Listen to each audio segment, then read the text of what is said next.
6-8 महीने पहले कहा जा रहा था कि ये 30-35 पे आउट हो रहा है, तो इसको टेस्ट क्रिकेट क्यों खिला रहे हैं? मीडिया सारा कह रहा था, लेकिन टैलेंट था, उस पे उसने वर्क किया, उसने जवाब मुँह से नहीं दिया।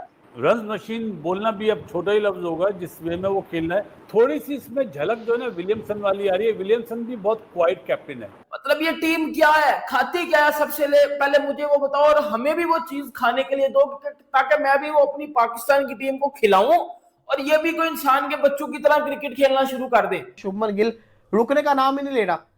WTC के अंदर भी 10 सेंचुरियां मार चुका है, टॉप के ऊपर चल रहा है। ये बंदा सच्ची में रुक नहीं रहा है। ये उम्मीद हम बाबर आजम से भी करते थे। जब से ये बंदा क्रिकेट के अंदर इन हुआ है, रन करना शुरू हुआ है, बाबर रन नहीं कर रहा। गिल साहब ने बड़ा 100 किया एज एक्सपेक्टेड, ठीक ठाक फेंटा लगाया, बहुत बोल्ड डिसीजन है। ये मत देखें 518 रन है, या वो 700 भी कर सकते थे। वो डबल 100 की तरफ भी बड़े आराम से जा सकता था, और अभी बैटिंग जो है रहती थी। अगर मैंने कोई कप्तान देखा है जो कि आगे की 4 मूव्स पहले से सोच के चलता था चेस प्लेयर की तरह, तो वो धोनी था। तो धोनी से मिलाना तो बहुत बड़ी बात है। अगर आपको लगता है कि धोनी की झलक आ रही है। नहीं, मैं कैप्टनसी नहीं, सिर्फ जो आपने कहा बहुत क्वाइट है, साइलेंट किलर नहीं होते उस टाइप का।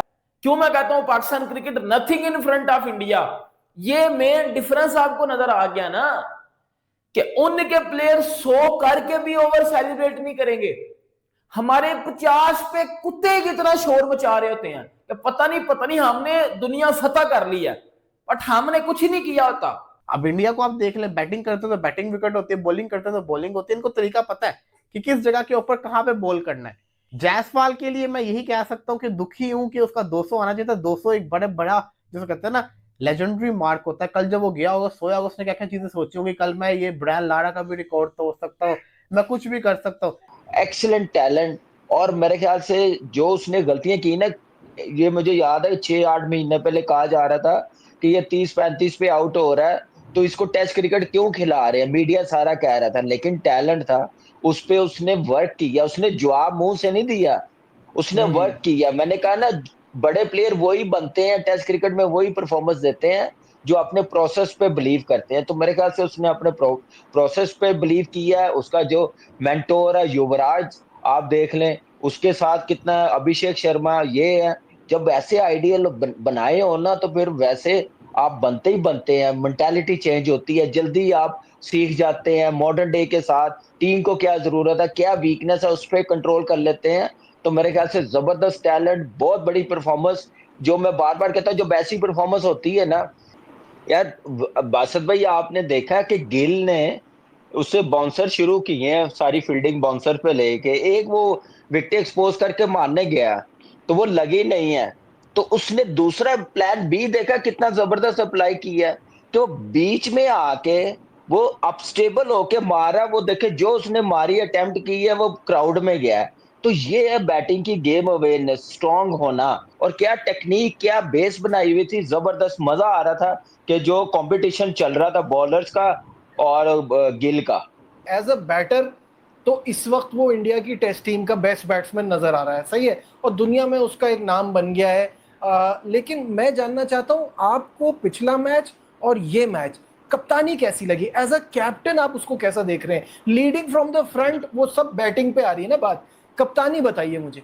नजीब, इससे पहले ना थोड़ी सी मैं बात ले जाऊंगा। जहाँ इंडिया में सीरीज हुई थी ना इंग्लैंड की, तो ये इसको ना बहुत बड़ा इसका फ्लॉ था, पैडों पे बॉल खा रहा था, जिसकी वजह से इसके बैट पैड में गैप था और बॉल को चेस कर रहा था, स्लिप में भी आउट हो रहा था।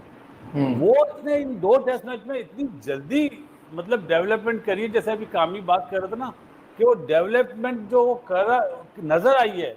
उसने, मेरा नहीं ख्याल कि उसने बीच में कोई बॉल भी पैड पे खाई हो। लेग स्टंप पे जाती है बॉल, लगती है। उसने वो अपना जो फॉल्ट था वो बहुत अच्छा कर लिया। और मेरा ख्याल है कि रन मशीन बोलना भी अब छोटा ही लफ्ज होगा जिस वे में वो खेल रहा है। और जो कप्तानी की आप बात करें ना, क्वाइट है बहुत। अमूमन जो भी कप्तान होता है ना, वो थोड़ा बोलने वाला होता है, एंटिसिपेटेड रहता है। चाहे विराट हो, चाहे रोहित हो, चाहे बेन स्टोक हो, चाहे और दूसरे कप्तान हो। थोड़ी सी इसमें झलक जो है ना विलियमसन वाली आ रही है। विलियमसन भी बहुत क्वाइट कैप्टन है, ज़्यादा ये परफॉर्मेंस बेस है, अपने बाजू पे यकीन करता है, फैसले करता है। थोड़ी सी इसको इम्प्रूवमेंट की ज़रूरत पड़ेगी। जब इसको फैसले करने पड़ेंगे, जैसे आज मैं देख रहा था DRS लूं ना लूं, ये मेरा अगला लूं, क्वेश्चन था, ना लूं, ये मेरा तो यहाँ अगला पे थोड़ा सवाल सा था, इसको स्ट्रॉन्ग क्योंकि होना मैंने पड़ेगा। नोट किया कि थोड़ा सा ना ये जज्बाती हो जाता है, जल्दी ले लेता है। आप देखें कि अभी टाइम देना चाहिए, 6-8 महीने के बाद कप्तान का सही पता चलता है कि अब सही उसमें बात है। क्या किस चीज की कमी है। आप 2 टेस्ट मैच में कोई जज नहीं कर सकते। हाँ, गौतम बाहर बैठा हुआ, उसने कैप्टनसी बहुत बड़ी लीग की हुई है, इंडियन टीम की भी की हुई है, एज लेवल पे भी की हुई है, तो वो डेफिनेटली वो बताता जाता होगा और आने वाले टाइम पे ये अच्छा कप्तान बनेगा। अगर जो आपने बात बताई है कि केन विलियमसन वाली, इस पे थोड़ी सी झलक लगती है, मुझे लगता है उससे ज्यादा मुझे धोनी वाली झलक ज्यादा लगती है। काम अच्छा करे, रोटेशन पॉलिसी अच्छी करे और बॉलर्स को अच्छा रोटेट करे और कंडीशन को समझ जाए, तो मेरे ख्याल से उस लेवल का कप्तान बन सकता है। लेकिन टू अर्ली है, लेकिन उसके लिए इसको जीतना बड़ा जरूरी है। जब तक जीतेगा नहीं भाई ना, उतनी देर पता नहीं चलेगा इसको। भाई मुझे तो इमरान खान वाला वक्त, क्योंकि मैं छोटा था, ऐसे याद नहीं है। अगर मैंने कोई कप्तान देखा है जो कि आगे की 4 मूव्स पहले से सोच के चलता था, चेस प्लेयर की तरह, तो वो धोनी था। तो धोनी से मिलाना तो बहुत बड़ी बात है, नहीं, अगर मैंने आपको कहा लगता है वो कि धोनी की झलक आ रही है। क्वाइट। नहीं, मैं कैप्टनसी नहीं, सिर्फ जो आपने कहा बहुत क्वाइट है, साइलेंट किलर नहीं होते उस टाइप का, आप कह सकते हैं कि बस खड़े चुप चुपीते काम पा जाए। Team India is unbelievable. मतलब यार ये टीम, मतलब क्या इस टीम की किस फॉर्मेट में मैं तारीफ करूं या किस फॉर्मेट में मैं इस टीम को अच्छा बोलूं। मैं टेस्ट में बात करूं तो ये टीम अनबिलीवेबल है। मैं T20 में बात करूं तो ये टीम अभी रिसेंटली एशिया कप जीत के आई है। मैं वनडे में बात करूं, इस टीम ने चैंपियन ट्रॉफी उठाई हुई है। मतलब ये टीम क्या है, खाती क्या है, सबसे पहले मुझे वो बताओ, और हमें भी वो चीज खाने के लिए दो ताकि मैं भी वो अपनी पाकिस्तान की टीम को खिलाऊं और ये भी कोई इंसान के बच्चों की तरह क्रिकेट खेलना शुरू कर दे। मैं थोड़ा सा बताऊं, ये वही वेस्ट इंडीज की टीम है भाइयों जो इस साल के शुरू में पाकिस्तान में भी आई थी खेलने और हमें 2 टेस्ट मैचों में 1 टेस्ट मैच मार के गई थी। मतलब हम इस वेस्ट इंडीज से पाकिस्तान 1 टेस्ट मैच में जलील हुआ है। मतलब हमारा बजी हुई है हमारी वेस्ट इंडीज के हाथों। 1 हम जीते थे और 1 हारे थे। और ये वेस्ट इंडीज को इंडिया कर क्या रही है भाई, ये यशस्वी जायसवाल, इस बंदे का तो मैं, इस बंदे के बारे में मैं कितनी, मुझे बताओ ना, हमारा इधर को पाकिस्तानी प्लेयर होता ना वो साहिबजादा फरहान टाइप का, वो जो 116 के स्ट्राइक रेट से बैटिंग करके उधर जाके वो सेलिब्रेट कर रहा है, हारे हुए मैचों को सेलिब्रेट किया जा रहा है क्योंकि वो अपने 50 आ गए हैं।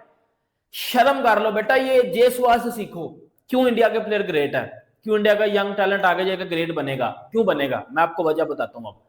क्योंकि अब जायसवाल को देखो, वो 100 करेगा ना, वो कभी भी ओवर सेलिब्रेट नहीं करेगा। वो 100 करने के बाद दोबारा अपनी गेम 0 से शुरू करेगा, यार 200 करना है। इसी वेस्ट इंडीज के अगेंस्ट वो अपने डेब्यू पे भी वेस्ट इंडीज में 170 समथिंग की इनिंग्स उसने डेब्यू पे खेली थी, बिकॉज वो बंदे अपने 50-60 के काम से खुश नहीं होते। इधर साहिबजादा फरहान वो गन सेलिब्रेशन करके उसका स्टिकर अपने बल्ले पे लगा के गन का 50 रन को सेलिब्रेट कर रहा है उधर घर बैठ के, बट पाकिस्तान उन 50 रन में हारा हुआ है। ये हमारी मेंटालिटी और इंडियन प्लेयर्स की मेंटालिटी में फर्क है। क्यों मैं कहता हूं Pakistan cricket nothing in front of India, ये मेन डिफरेंस आपको नजर आ गया ना कि उनके प्लेयर 100 करके भी ओवर सेलिब्रेट नहीं करेंगे। हमारे 50 पे कुत्ते की तरह शोर मचा रहे होते हैं कि पता नहीं हमने दुनिया फतह कर ली है, बट हमने कुछ ही नहीं किया होता। अब देखो सिंपल सी बात है, इस टीम में भी विराट कोहली नहीं है, रोहित शर्मा नहीं है, मोहम्मद शामी नहीं है, अश्विन नहीं है ना। ये टीम फिर भी जीत रही है। इस टीम को हराना फिर भी मुश्किल बना हुआ है। क्यों बना हुआ है? क्योंकि बेटा उनका जो सिस्टम है जिस से वो प्लेयर निकाल के लाते हैं वो बड़ा तगड़ा है, और जिस तरह के वो प्लेयर निकाल के लाते हैं, देखो प्लेयर में टैलेंट है, अच्छी बात है, प्लेयर में स्किल किधर से आता है? प्लेयर में स्किल आता है कि प्लेयर अपनी मेहनत खुद करता है। अब जायसवाल पानीपुरी बेचता था, पानीपुरी बेच के वो गुजारा करता था अपना, बट उसने अपनी मेहनत भी जारी रखी, उसने अपनी मेहनत को कभी रुकने नहीं दिया। आज छोटी सी उम्र में, जहां बाबर आजम 11 साल हो गया बाबर आजम को टेस्ट क्रिकेट खेलते हुए, बाबर आजम का एक भी डबल 100 नहीं है टेस्ट क्रिकेट में, और जायसवाल जिसको 2 साल हुए टेस्ट क्रिकेट खेलते हुए। फर्क है ना। आपका जो पाकिस्तान का बेस्ट बैट्समैन है ना, बेस्ट बैट्समैन, उसका टेस्ट में कुछ भी नहीं अभी तक। और इंडिया का वो बैट्समैन जिसको ना वनडे में मौका मिल रहा है ना T20 में मौका मिल रहा है, सिर्फ वो टेस्ट क्रिकेट खेल रहा है। इंडिया वर्सेस वेस्ट इंडीज के डे 2 की बात करें तो ऐसा लग रहा है कि जो मैच है कल ही खत्म हो जाएगा, क्योंकि इंडिया ने इतने रन बोर्ड के ऊपर लगा दिए, 518 करके डिक्लेयर इनिंग्स कर दी। अनफॉर्चुनेटली जायसवाल जो थे वो रन आउट हो गए। सारे कहेंगे जायसवाल की अपनी गलती है, लेकिन अगर मुझसे पूछेंगे ना, मेरा ये मानना है कि जब आप फील्ड के ऊपर होते हो, पिच के ऊपर होते हो, तो आपको बिलीव करना पड़ता है जिसकी कॉल होती है। जायसवाल की कॉल थी, शुभमन गिल को बगैर सोचे समझे जाना चाहिए था, क्योंकि जायसवाल देख रहा था। ये शुभमन गिल ने एक टाइम पहले भी गलती की थी, रोहित शर्मा की बारी, रोहित शर्मा पहुंच गए हुए थे और वो रन आउट हो गए थे। ये शुभमन गिल ने आज भी गलती की है। जायसवाल जो था 175 के ऊपर रन आउट हो गया। जायसवाल को भी दिमाग में रखना चाहिए कि गिल है, गिल भागता ऐसे नहीं होता। हालांकि गिल की नजरें नहीं थी, लेकिन कहने का मकसद यह है कि हमेशा जो कॉल होती है ना वो स्ट्राइकर की होती है। स्ट्राइकर ने अगर कॉल दे दी तो फिर आपको भागना पड़ेगा, तो ये मैं समझता हूं। लेकिन फिर भी गिल ने भरपाई कर दी, गिल ने सेंचुरी स्कोर कर दी। शुभमन गिल ने 10वीं सेंचुरी मार दी है। शुभमन गिल ने एज अ कप्तान 1000 रन पूरे कर दिए हुए। शुभमन गिल, अगर मैं बात करूं तो इंडिया के मोस्ट रन के अंदर एक उसका नाम आने लग गया। शुभमन गिल रुकने का नाम ही नहीं ले रहा। WTC के अंदर भी 10 सेंचुरियां मार चुका है, टॉप के ऊपर चल रहा है। ये बंदा सच्ची में रुक नहीं रहा है। जब जब ये सेंचुरी करता है ना, फिर मुझे देख के कुछ होता है कि यार ये उम्मीद हम बाबर आजम से भी करते थे, ये चीज हम बाबर आजम से भी चाहते थे। जब से ये बंदा क्रिकेट के अंदर इन हुआ है, रन करना शुरू हुआ है, बाबर रन नहीं कर रहा जो बाबर पहले किया करता था। तो मेरी तो ख्वाहिश है कि बाबर आजम भी दोबारा से वापस फॉर्म में है। लेकिन शुभमन गिल ने अच्छी इनिंग्स खेली, डिक्लेयर कर दिया इंडिया ने 518 पे, जो कि अच्छा फैसला था, क्योंकि वो लोग चाहते हैं, वो ये चाहते हैं कि इस मैच को जल्दी से खत्म किया। जब वेस्ट इंडीज की टीम से उम्मीद नहीं लगा सकते इतनी। वेस्ट इंडीज की मुश्किल से एक पार्टनरशिप भी लग जाए, इनकी टीम फिर भी कोलैप्स कर जाएगी। इन्होंने कोलैप्स कर जाना होता है, ये आराम से कोलैप्स जिसे कहते हैं ना, कर जाते होते हैं। तो ये इनसे उम्मीद नहीं आप लगा सकते। और मुझे ऐसा लगता है कि इंडिया दोबारा बैटिंग नहीं करता, वेस्ट इंडीज ने फॉलो ऑन भी चले जाना है और इंडिया ने इनको ऑल आउट भी कर देना। इंडिया बड़े आराम से कल ये वाला मैच जीत जाएगा, 30 दिन के अंदर ये वाला टेस्ट मैच भी खत्म हो जाएगा। लेकिन जो तारीफ है वो बनती है, इनकी बनती है। जडेजा आप देखें, दूसरे दिन के अंदर उसने 3 विकेटें ले ली, वो भी पड़ा हुआ है इनको। देखो पिच के ऊपर जान तो है ना, अगर आपको अच्छे क्लास के बॉलर है।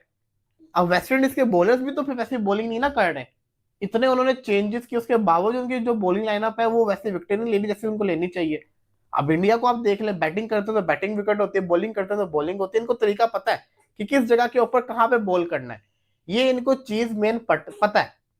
जायसवाल के लिए मैं यही कह सकता हूँ कि दुखी हूं कि उसका 200 आना चाहिए था। 200 एक बड़ा जिसे कहते हैं ना लेजेंडरी मार्क होता है। कल जब वो गया होगा, सोया होगा, उसने क्या क्या चीजें सोची होंगी, कल मैं ये ब्रायन लारा का भी रिकॉर्ड तो हो सकता हूँ, मैं कुछ भी कर सकता हूँ। लेकिन मैं इतना समझता हूँ कि उसका 200 आना लाजमी चाहिए था। 200 तो एटलीस्ट जायसवाल को करना चाहिए था, जो कि वो अनफॉर्चुनेटली नहीं कर पाया। अब अगली बारी सही, कुछ कह तो नहीं सकते, क्रिकेट सब कुछ चलता है, पॉसिबल होता है। वेस्ट इंडीज जो है हालांकि थोड़ी सी बेहतर फाइट दिखा रहा है ऑनेस्टली स्पीकिंग, कि 140 पे at the close of day 2 उनके 4 आउट हैं, लेकिन एक आउट था, फिर अच्छी पार्टनरशिप लग गई थी। उसके बाद जनाब वही गिर रहे हैं। जडेजा जो है इनका नेमेसिस बना हुआ है पहले टेस्ट मैच से। हमने देखा पहले टेस्ट मैच में भी जडेजा ने इनके साथ क्या किया, और आज भी हम देख रहे हैं 4 में से 3 विकेटें जडेजा की हैं और एक कुलदीप किया। रॉस्टन चेस का कहते हैं सबसे बेस्ट बैट्समैन है जी स्पिनर का, वो बेचारा कॉटन बोल्ड हो जाता है, वह स्कोरर्स को भी ट्रबल नहीं करता। 87 तक 1 होता है, 87 पे 2, 106 पे 3, 107 पे 4, and on the day close of the play 140। चलो थोड़ी सी और मेरा ख्याल है शायद होप इनका जो है वो सबसे अच्छा स्पिन बॉलिंग पे, और टेंजर साथ खड़े हुए हैं। तो देखते हैं जी क्या कीपर जो है इनका, देखते हैं क्या कर पाते हैं। बहुत मुश्किल है। आज हमने देखा कि जनाब अपना क्या नाम है, गिल साहब ने बड़ा 100 किया एज एक्सपेक्टेड, ठीक ठाक फेंटा लगाया, और जैसे ही जुरैल आउट हुआ उसने जनाब डिक्लेयर कर दी। बहुत बोल्ड डिसीजन है, ये मत देखें 500 18 रन है या वो 700 भी कर सकते थे। वो डबल 100 की तरफ भी बड़े आराम से जा सकता था और अभी बैटिंग जो है रहती थी, ऐसा नहीं था कि बैटिंग खत्म हो गई है। तो you need to give him credit. और देखें बड़ी दलेरी से खेला। कल लोग कह रहे थे जब वो 19 पे था कोई 67 68 बॉल के जी बड़ा स्लो खेल रहा है। देखिए स्लो नहीं होता, अकॉर्डिंगली खेलना होता है। और मेरा ख्याल है आज उसने सही इनकी पैंटी लगाई है। और एक बात तो है कि गिल जब ऑन सॉन्ग होता है, गिल जब खड़ा हुआ होता है, गिल जब अपनी आया हुआ होता है, फिर उस वक्त गिल साहब को जो है ना छेड़ना तकरीबन नामुमकिन और उसकी विकेट लेना, क्योंकि वो एक बकायदा प्राइस टैग होता है उसकी विकेट पे। मेरा तो ये ख्याल है बहुत अच्छा, कोई शक नहीं है इंडिया की पूरी गिरफ्त है। और मुझे नहीं लगता भी बॉल उस तरह स्पिन नहीं हो रही, फिर भी चारों विकेटें स्पिनर ले गए हैं जो कि अपने आप बता रहे हैं। बुमराह और उसने तो जैसे सिराज ने ऐसे ही है जैसे मेहमान अदाकार आते हैं अपना रोल प्ले करते हैं। ये देखें इंडिया की बारी, इंडियन स्पिनर वो वरिकैन और वो पीरी और टीरी मीरी और ये चेज, ये क्या बेचते हैं इनके सामने। अभी तो अच्छा सरवाइव कर गए, जिसे आप मान लें कि अभी वेस्ट इंडीज वाले निस्बतन अच्छी फाइट कर गए हैं, लेकिन कल होगा तीसरा दिन, तो क्या वेस्ट इंडीज कुछ कर पाएगा। हेलो दोस्तों, आपने इस रिएक्शन वीडियो में देखा कि बासित अली और कामरान अकमल के साथ साथ पूरा पाक मीडिया गिल और जायसवाल की बैटिंग की कितना तारीफें कर रहे हैं। जहां आज के दिन दूसरे दिन जायसवाल अपने पहले दिन के स्कोर में सिर्फ 2 रन ही जोड़ सके और गिल की गलती की वजह से रन आउट हो गए, जिसके चलते उन्होंने अपनी तीसरी डबल सेंचुरी मिस कर दी। वहीं गिल भी अपने टेस्ट करियर की 10वीं सेंचुरी लगाते हुए 129 रनों पर नॉट आउट रहे, क्योंकि भारत ने अपनी पहली इनिंग 5 विकेट पर 518 रनों पर डिक्लेयर कर दी। वेस्ट इंडीज ने अपनी पहली पारी में दिन का खेल खत्म होने तक 140 रन बना लिए हैं अपने 4 विकेट खोकर। भारतीय गेंदबाजों में चारों विकेट्स आज के दिन के स्पिनर्स ने ही लिए, जिसमें 3 विकेट जडेजा और 1 विकेट कुलदीप यादव को मिला। वेस्ट इंडीज अभी भी भारत की पहली इनिंग के आधार पर 378 रन पीछे है और उसके 6 विकेट सिर्फ बचे हैं, जिसे देखते हुए शायद यह कहा जा सकता है कि वेस्ट इंडीज फॉलो ऑन भी न बचा सके। दोस्तों, पाक मीडिया से रिलेटेड ऐसे ही मज़ेदार इंटरेस्टिंग रिएक्शन वीडियो देखने के लिए वीडियो को लाइक कर चैनल को सब्सक्राइब करके बेल आइकॉन प्रेस कर लें। जय हिंद।